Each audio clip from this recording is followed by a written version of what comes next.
अस्सलामुअलैकुम दोस्तों, आज मैं बताने वाला हूँ जो 14 मार्च को जो नया लेबर कानून आ रहा है उसके बारे में, जो सब हिंदी में बताने वाला हूँ।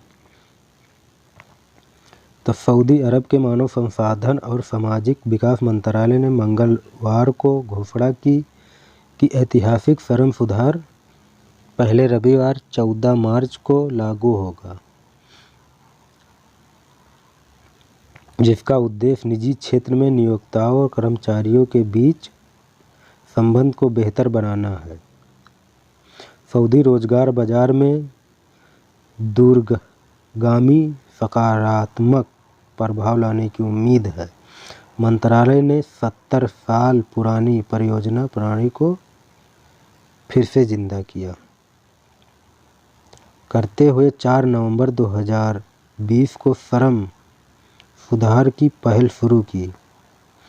पहल नियोक्ताओं की सहमति के बिना बढ़ी हुई नौकरी की गतिशीलता और निकास और पुनः प्रवेश वीज़ा और अंतिम निकास वीज़ा जारी करने की अनुमति देता है। इसका मतलब है कि एंट्री री एंट्री यानी खुरूज निहाई और खुरूज निहाई और खुरूज कि उसका अनुमति देता है कि वो अब खुद कर सकेंगे जो आएंगे।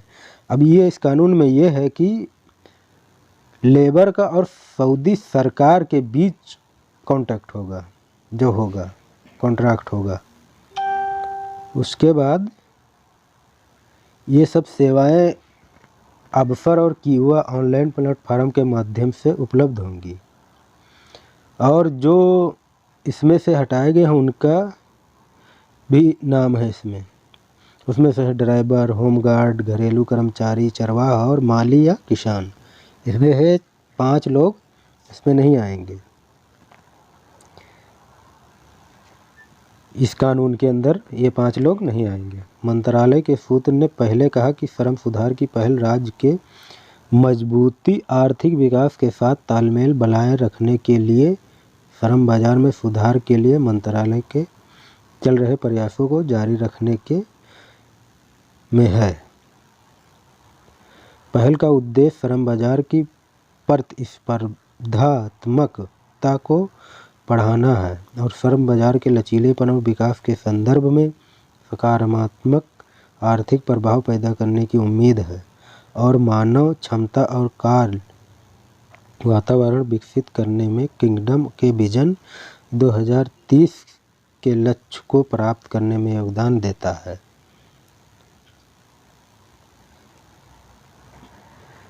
पहल का उद्देश्य श्रम बाजार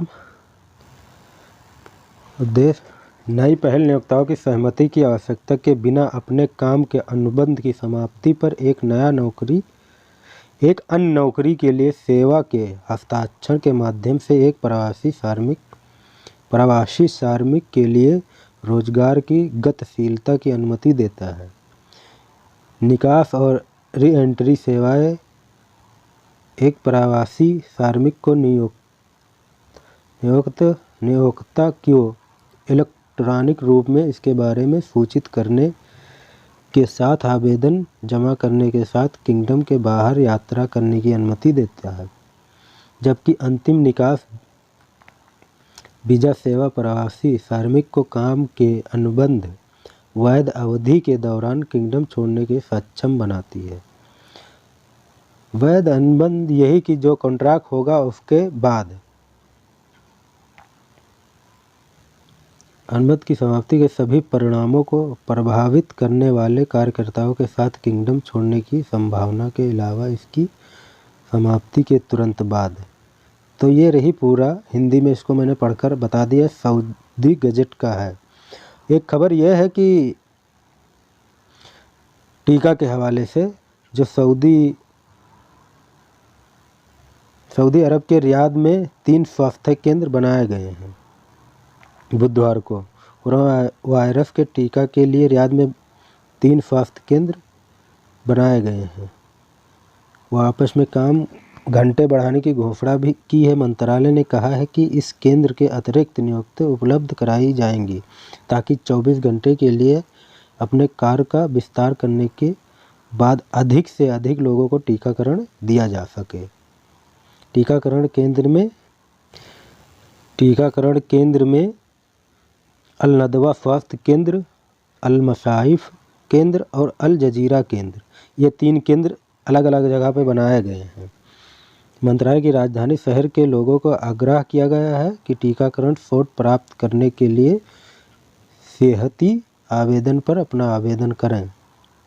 सेहती ऐप से उल्लेखनीय है कि किंगडम के कोरोना वायरस संक्रमण के लगभग आधे मामले पिछले कुछ दिन से रियाद क्षेत्र में आ रहे हैं। सबसे ज़्यादा इस वक्त रियाद में आ रहे हैं। इसलिए 9 मार्च को दर्ज किए गए लगभग कुल वहाँ पे कोरोना केस कुल 390 है।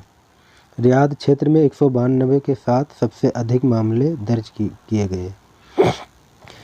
ये सबसे ज़्यादा रियाद में ही मिले हैं कुछ दिनों से। सरकारी एजेंसी की निरीक्षक टीमों ने मध्य क्षेत्र महामारी के मामले में कोई मद्देनज़र अपनी निगरानी, छापेमारी और भी तेज़ कर दी है। तो जो भाई मास्क लगाना ना भूलें, और हर एक चीज़ पे अभी बहुत तेज़ हो गया है इसके लिए। और उम्मीद है कि आप लोगों को समझ में आया होगा। नहीं समझ में आया है, जाके सऊदी गज़ेट ट्विटर पे या ऑनलाइन ब्राउज़र पे जाके पढ़ लीजिए, पूरा देख लीजिए क्या लिखा है क्या नहीं। अगर ये वीडियो आप लोगों के पास पहुंचती है तो चैनल को सब्सक्राइब करिए